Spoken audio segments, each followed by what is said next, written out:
जय श्री राधे कृष्ण। दोस्तों, आज के समय में मनुष्य का जीवन बहुत सी कठिनाइयों से भरा हुआ है।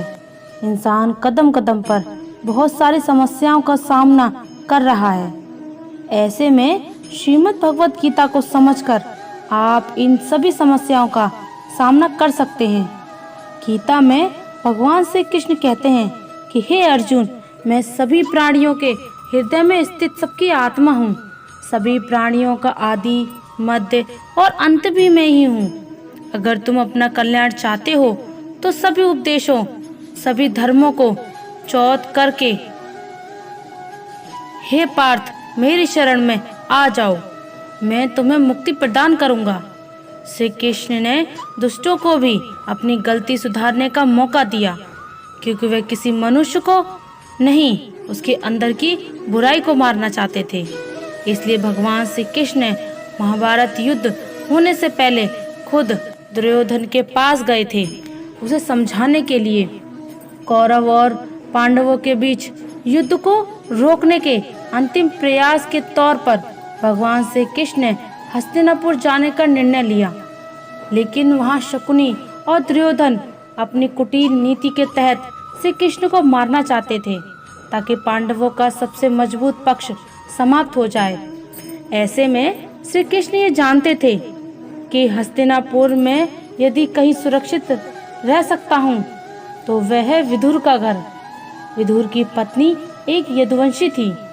दूसरी बात यह है कि विदुर का दुर्योधन और शकुनी ने कई बार अपमान किया था, तो विदुर भी कहीं न कहीं दुर्योधन से चिढ़ते थे। दुर्योधन ने जब विदुर का अपमान किया था तो उन्होंने भरी सभा में यह निर्णय लिया कि यदि वह उस पर विश्वास ही नहीं करता तो वह भी युद्ध नहीं लड़ना चाहेगा। ऐसा कहकर विदुर ने युद्ध नहीं लड़ने का संकल्प ले लिया। जब श्री कृष्ण रात को विदुर के यहाँ रुके तो विदुर ने श्री कृष्ण को समझाया था कि आप यहाँ क्यों आए हैं। वह दुष्ट दुर्योधन किसी की नहीं सुन रहा है, वे अपना ही अपमान जरूर कराएंगे। श्री कृष्ण जानते थे कि दुर्योधन भरी सभा में मेरा भी अपमान कर सकता है और उसके बाद स्थितियां बदल जाएंगी। ऐसे में हस्तिनापुर में उन्होंने विदुर के यहाँ रहने का फैसला किया, क्योंकि विदुर के पास एक ऐसा हथियार था जो अर्जुन के गांडीव से भी कई गुना शक्तिशाली था। विदुर के सहयोग से ही श्री कृष्ण ने हस्तिनापुर और राजमहल में सम्मान प्रवेश किया। जब श्री कृष्ण ने शांति प्रस्ताव के तहत कौरवों से पांडवों के लिए 5 गांव मांगे थे, लेकिन दुर्योधन ने इस प्रस्ताव को ठुकरा दिया। दोस्तों, हर किसी के अंदर अपनी ताकत और अपनी कमजोरी होती है।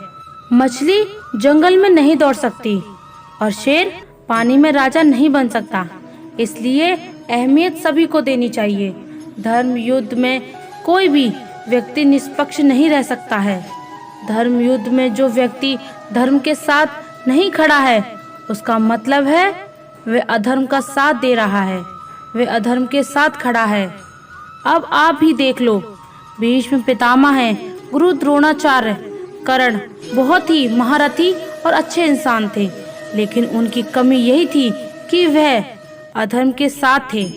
भगवान श्री कृष्ण ने उन तीनों को समझाया भी था कि वे धर्म का साथ दें, लेकिन वे तीनों ही अपने वचनों में बंधे होने के कारण भगवान श्री कृष्ण की बातों को नहीं समझ पाए और उन्होंने अधर्म का साथ दिया।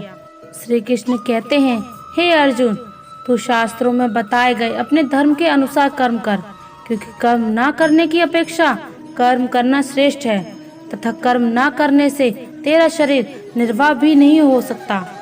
कोई भी मनुष्य पल भर भी कर्म किए बिना नहीं रह सकता। सभी प्राणी प्रकृति के अधीन हैं और प्रकृति अपने अनुसार हर प्राणी से कर्म करवाती है और उसके परिणाम भी देती है। श्रेष्ठ पुरुष जैसा आचरण करते हैं, सामान्य पुरुष भी वैसा ही आचरण करने लगते हैं। श्रेष्ठ पुरुष जिस कर्म को करता है उसी को आदर्श मानकर लोग उसका अनुसरण करते हैं। यहाँ सभी के जीवन में मुसीबतें जरूर हैं, लेकिन जो मुसीबतों से लड़कर आगे बढ़े वही आज की महाभारत का अर्जुन है। परिवर्तन संसार का नियम है। जब भी किसी इंसान के समय में दुख होता है तो वह उसी को लेकर अपना दुखड़ा रोने लगता है। गीता के अनुसार इस संसार में कुछ भी स्थिर नहीं है, इसमें हमेशा परिवर्तन होते रहते हैं। यदि गीता की इस बात को ठीक से समझें तो इसका सार यह है कि यदि जीवन में दुख है तो वह हमेशा नहीं रहेगा। जीवन का यह कठिन समय भी सुख में जरूर बदलेगा।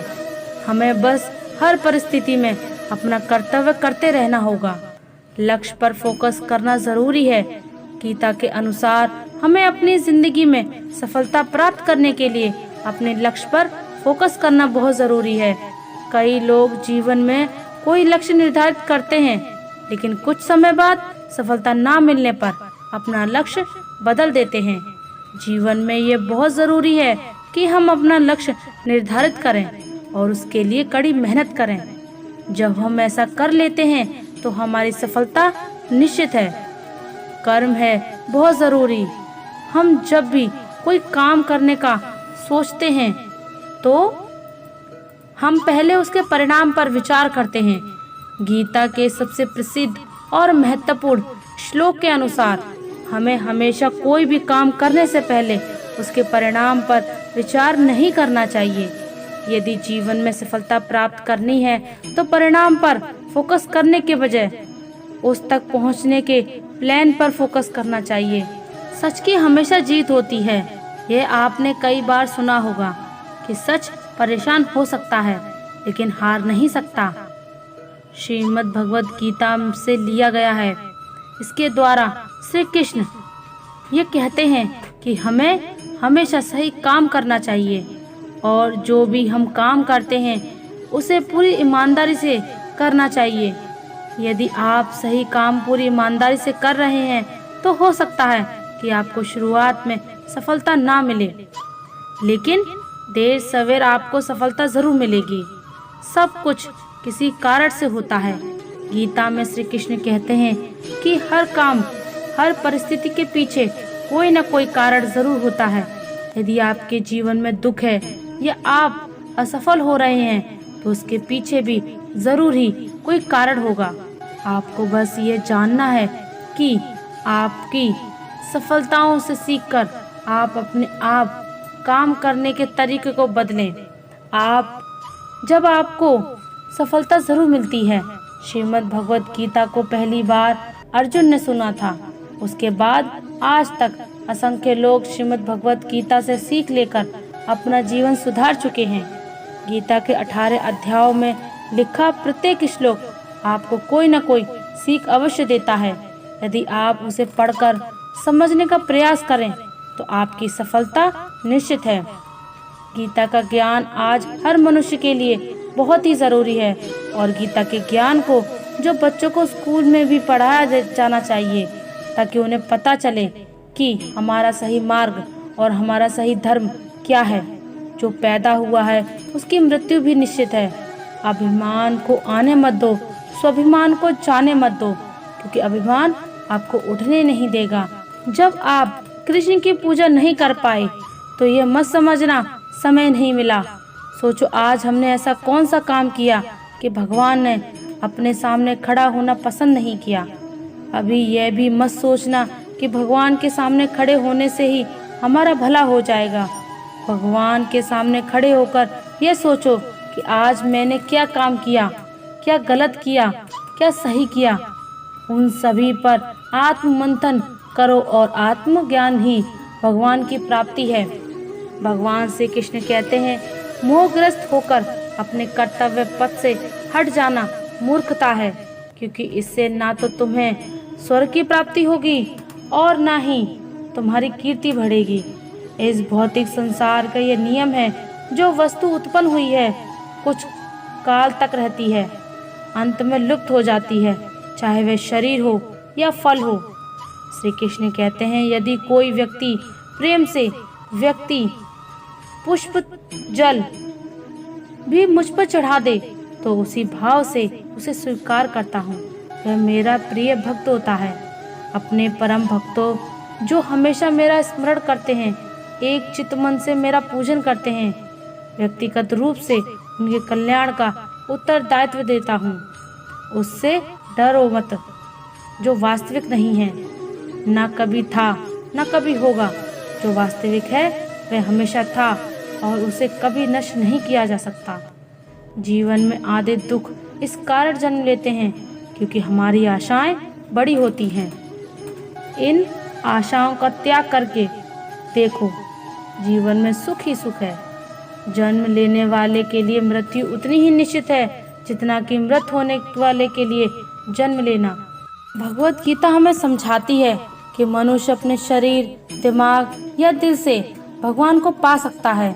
शरीर द्वारा किए गए कर्मों के माध्यम से परमात्मा को पाने को योग कहते हैं।